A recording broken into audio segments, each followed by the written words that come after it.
What's up, guys? Welcome back to It's Me Tinx Live, exclusively on Radio Andy, Channel 102. As always, this is our weekly time to talk to each other with a live Ask Me Anything. I want to talk to all of you, so call me right now. It's 844-305-ANDY. That's 844-305-2639. My goodness, I have missed you all so much. How is everyone's Thanksgiving? How is everyone's vibe? I'm coming to you live from Miami, which is amazing. I'm here for Art Basel for no reason other than I wanted to party with Lucas and Pig and Josh and Amber and have the best time. It's fun. I love Miami. I will never turn down an excuse to go to Miami. I absolutely love the people here. I love the vibe. I love the weather, although it's absolutely freezing. No offense, Miami, but it's literally colder here than it is in freaking New York right now. So I wore a sweater this morning. What's that about? But honestly, just getting some vitamin D, my second favorite type of vitamin D, on my face this morning, or these past couple days has been incredible, because even though it's been cold, it's been pretty sunny, and I needed some sun, man. I needed some sun. So yeah, Art Basel is interesting. It's obviously an art fair that has been kind of co-opted by the worst people you know to be like an influencer, douchebag, crypto orgy thing. And I'm sure if I was an art person, I'd be really pissed off. I'd be like, why are you guys all here clogging up our parties, not even appreciating the art? And I'm sorry for that. I really am. But that's kind of just the way of the world. So what's been going on with me for the past couple of weeks? I went to Paris. It was incredible to film a very near and dear project to my heart, which is really exciting. And I can't wait to show you guys. I know it's annoying when influencers say that, but I'm really excited to show you. And then I went home to London for Thanksgiving, which was awesome. And then I saw Wicked, and my life changed. And you guys know me, okay? I am a bandwagoner till the day I die, all right? At the last minute, whether it's the Super Bowl, the World Cup, a movie, I jump in and I join a fandom so hard. And can I just say, I've said this before, justice for the bandwagoners, because we give the true hardcore fans a boost when they most need it. Okay, they've been fanning out over something. They've been stan culture for a while. At the last minute, I come in and I give you that boost and I join the fandom. And that is me with Wicked, okay? When I tell you I have not thought about Wicked for damn near 20 years since I saw it in the West End with my family, and now I'm green pilled, okay? It's all I can think about and all I can talk about. And as someone who has not thought about Wicked in 20 years, can I just say that my friend who is a theater kid told me some of the actors that it was almost going to be, and I just need to say thank God, okay? In the Ramona voice, thank God, because it was perfect casting. Also, timely, Spotify Wrapped came out today. Sirius hates when I talk about Spotify, but I need to, because they honestly ate with Spotify Wrapped. Whoever came up with that, they must have gotten the fattest fucking raise. Jesus Christ, what a genius. What a stroke of genius. Anyway, Spotify Wrapped came out today. Guess who my number one is? Ari. It's been Ari all along. I love her. She's such an incredible actress. I think we all knew she had amazing pipes on her, but Jesus, her acting is incredible. Cynthia, I mean, come on. That woman is a force. Her voice, oh my God, I think I've listened to Defying Gravity 7,000 times, and it always makes me cry. She just performances of a lifetime, but everybody was so good.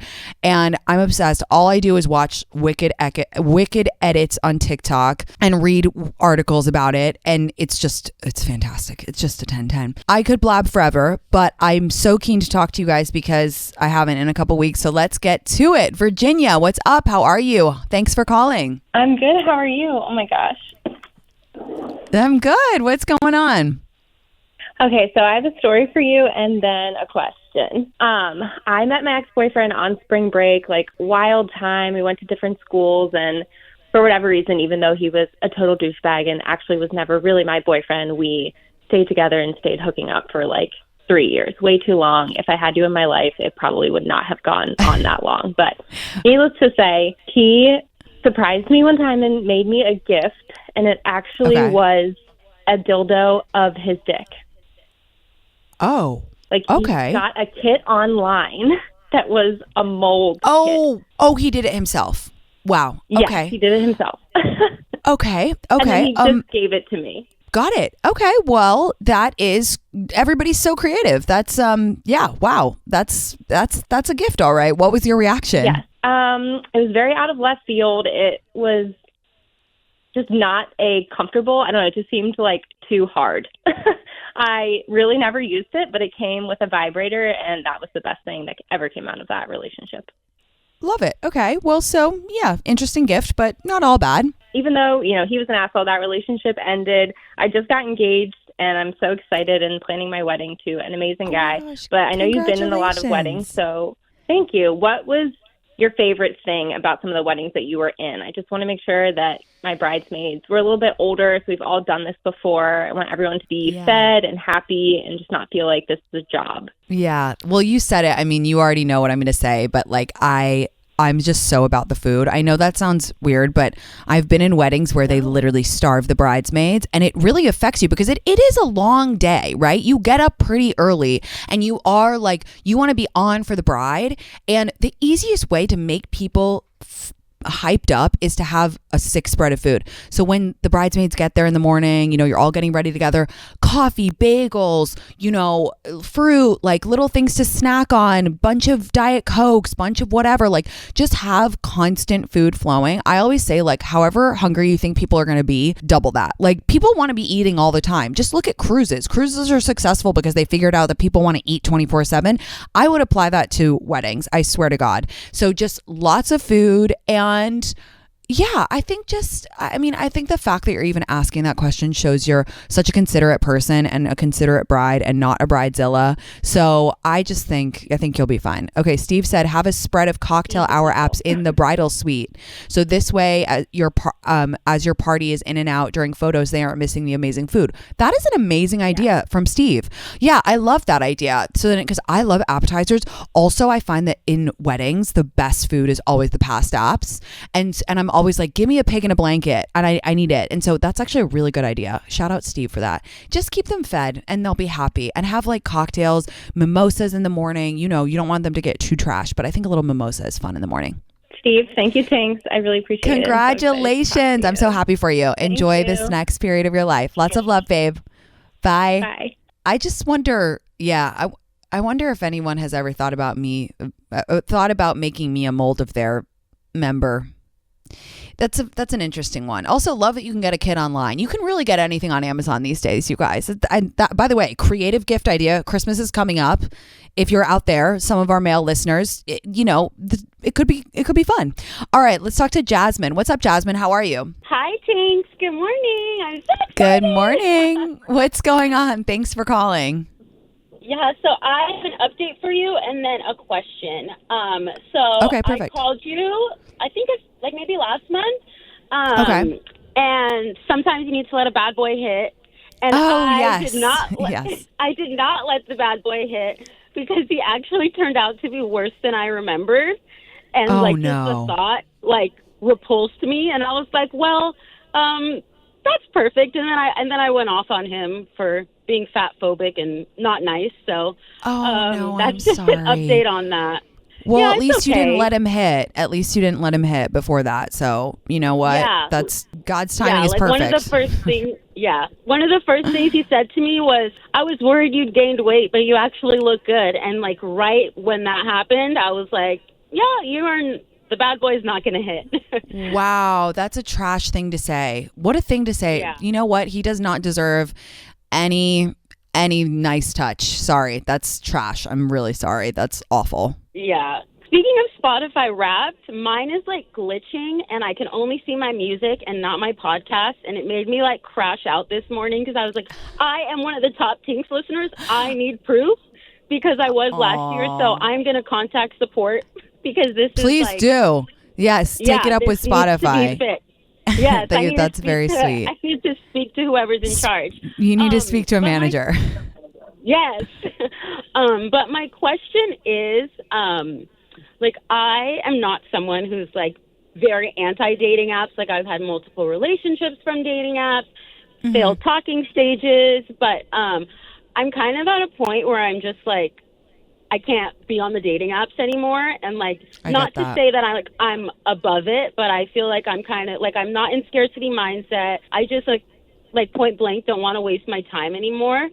So I'd say, what's your advice on just taking a break from dating as a whole, especially the dating apps, and I'm not against the dating apps at all, but I feel like I've kind of exhausted them. So just any tips for what you have on that? So many people are in your position. So many people are so exhausted by it. And I can hear in your voice, you're a balanced person. You're not crashing out. You are not in scarcity mindset. You've just had enough. And I think a lot of people have kind of reached their limit with dating apps. So first of all, that's so normal. They are also exhausting. I think we always talk about how bad they are, but something we don't talk about is how much they drain you. They physically drain your energy and they make you feel badly about yourself because you're tired after using them. So it's more than fine to take a break. You can take a break just from dating apps, or you can take a break from dating as a whole. The advice that I always give about breaks with dating is set a limit of time. Be like, I want to give myself a break for 3 months. So at the beginning of, February, I'm going to start dating again, because then you will really feel like you've had a vacation. It will feel very intentional. You know me, I'm all about intentional living and thinking ahead and being like, what do I want to get out of this? Maybe you just want to rest. Maybe you want to recalibrate and think about what you want to call into your life. Maybe you just want to chill with your friends and you just cannot be bothered with the opposite sex. Fine. Whatever it is, get laser focused on what you want to get out of your break. Say how long you want to make your break and then go for it. It can be very restorative. And then when you come back, you're going to be kind of more enthused and have more energy, and it will feel fresh and new again. I am all for taking a break. I think they can be really, really helpful. Yay. Okay. Thank you. That's super helpful. I wanted to ask if you are planning to bring back Rich Mom gear, have any drops soon, because I'm itching to make another purchase. I've been thinking about it lately. I may or may not be working on another Rich Mom video because I just feel like the world needs Rich Moms back. So maybe the Rich Mom gear will follow, but we'll see. Sounds good. Yeah, Rich Mom is like what made me fall in love with you. So. Oh, okay. I need to bring them back. It's settled. Yes. I love you so much, babe. Thanks for calling. I love you more. Okay, bye. Lots of love. Bye. What a cutie. I love her so much. Guys, by the way, everybody's sharing on Instagram. I shared a couple reposts of people saying, how many minutes they spent with this podcast. And I want to shout out everybody who's a listener, a member of the community, the most elite community in the world. And then I saw on Claudia's Instagram, she was like, it's really annoying to repost that shit. So I'm not going to do it. And I was like, oh, okay, well, sorry, I'm annoying, but whatever. I just wanted to say that I love you guys and thanks for listening. It means the world to me. All right, let's chat with Madison. Hey, Madison, how are you? Oh my God. Hey, how are you? I'm good. Thanks for calling. What's going on? Of course. Okay, so I feel like a lot of rules were broken during this experience, but I'm just curious to get your advice. So my family has a house a little outside LA. I'm trying to keep this discreet, but whatever. It's Palm Springs. Yeah. Was there for Thanksgiving. Ended up spending 3 nights with this guy, like really good, felt like good time, felt like he was serious. He works, he lives there for the season, let's just say. So okay. I'm sure he encounters a lot of people coming in and out. Spent 3 days together, didn't go all the way or anything. Had a good time, seemed super serious. I get back to LA, literally zero, haven't heard anything from him. It's only been a day, but do you think I should hold a funeral, or do you think this guy deserves another chance? I mean, it's only been, okay, well, two things. Number one, it's only been a day. Number two, I always think that with these sort of like fast and furious vacation flings, you have to appreciate them for what they are. And I get it. When you have a connection with someone, it's hard to find that spark with someone. I completely understand. But I find that we get more out of a vacation fling if we just let it be. And sometimes it becomes more.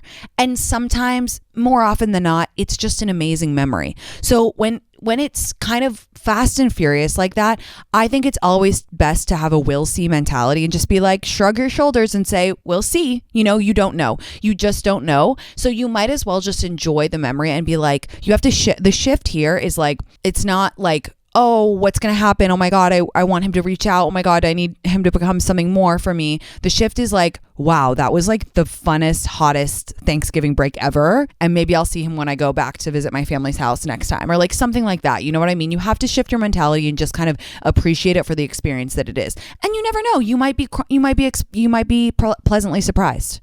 And it's also only been a day, It's like, you're right. And like, I need to see what it is and keep dating, because it's like dating in LA has been so hard. But recently it's like when it rains, it pours. And I feel like the past 2 weeks, so much has come to me. So you're right. I just have to shift because I can't just focus on this. There's so much more out there right now. Exactly. And also, the last thing I'll say is one of the best things that comes out of a vacation fling or one of these like little weekend hot sessions, whatever, is that reignites you. It gets the scent on you. And you know how I feel about the scent. Once you have the scent on you, it's like boys galore. Honestly, just enjoy the scent, enjoy the happy memory, and you never know what will happen. Oh my God. Okay. Thank you so much. I love you. You're the best. I love you. Have a good day, babe. But lots of love. Too. Bye. Yeah. Sometimes those, I always think of my friend Shannon, who like met her husband in a random trip in Barcelona. So I always think of her in the back of my mind. Like, you never know. But I think for all intents and purposes, you got to just say, that was a great fling. That made me feel alive again. That reminded me of what it's like to feel wanted and to feel sexy and to feel hot. And then you carry that through with you to your life at home and to your dating experience at home. So there we go. Also, can you believe that up until 2 years ago, I said all intensive purposes? That was so embarrassing. So embarrassing, you guys. I just did not know. I'd never seen it written down before. It's all intents and purposes, not intensive purposes. Oof. And you know how I found out? I got my ass handed to me because I wrote it on Instagram. Well, you can imagine the trolls had a fucking field day with that. My DMs were like, are you stupid? And I was like, obviously, yes, I am. Okay, let's go to Stephanie. Hey, Stephanie, how are you? What's going on? Hi, I am dealing with a situation with my best friend who is dating a chronic cheater, and I found out through a mutual friends of ours. But when I approached her to say, just so you know, I have some information, I think we need to talk about it, she said, I don't want to know, and I know that's bad, but this is the healthiest relationship I've ever had. But every single August and September I've known her for the past 11 years, she's always had a new relationship, and they've always been these deadbeat guys that barely give her the bare minimum, and she's in love with this guy because he brought her a tea when she was sick. And now she's mad at me for getting this information. Whoa. Okay, whoa. I'm digesting. So how long have they been dating? They've been dating now for 4 months. Yeah. Okay. Well, it's not the healthiest relationship she's ever been in if she doesn't want to know. That's not a healthy relationship. If you're saying to your best friend, I don't want to know, that relationship ain't healthy. No offense to your friend. No, of course. And she's turning it around on me and getting mad at me for knowing this information. Then, girl, you just have to let it, you kind of have to, it's like the Mel Robbins, let them theory thing. Like, you just have to let them. Like, you are not Judge Judy, which, by the way, I have to remind myself all the fucking time because my sense of what's right and what's wrong is so defined, and I find myself being judgy sometimes. I do. Look, I'm a Virgo, okay? Sometimes I'm like, how can you do that? Or especially if it's my friend and they're doing something that I don't agree with, I'm like, how could you do that? But then I'm like, I'm not Judge Judy. I'm not the moral police. It's not my job to make sure that my friends make all the right decisions. All you can do is be honest, which you were with her. You said you have some information. She said she doesn't want to know it. What else are you going to do? Create a plan to break them up in the Parent Trap? No, it's not your problem. And it's frustrating, and you probably don't want to be as close to her while she's still dating him. But you know what? It ain't going to last. And I don't feel bad saying that. I completely agree with you. There's even more to it. Her mom, even last year, slandered my name, defamated my character, and then weaponized my relationships against me, all because her daughter got COVID and I didn't have COVID, but she blamed it on me. So there's always been this tension for the past year, and now I'm just like, yeah, it's bad. And now, they're about to go to Costa Rica with her parents for 10 days, and her parents are fitting the entire bill. It's absolutely insane that she just carries along these boyfriends with her, and then her family doesn't care. And then they attack me. They always have attacked me, and I'm just like, I can't do this anymore. But now she's mad at me that I'm not dealing with this, that I'm not being her absolute best friend by her side because of this cheater and because of the way her mother treated me. And I'm like, I can't be there to hold your hand through life. Girl, first, can I just ask, by the way, how old are you guys? 26. Okay.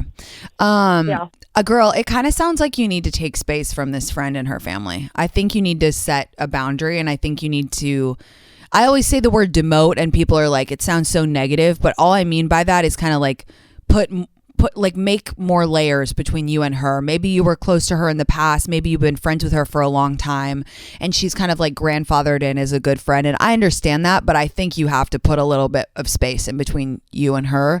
Maybe you'll come back around. Maybe you don't. You have to kind of listen to the natural ebbs and flows of friendships, because it sounds like this is kind of a flow. You kind of gotta take some space from this girl. For sure. I'm trying, but again, it gets turned around on me. And why are you being so distant? Why can't you be such a good friend like you used to? Yeah, that's not your friend.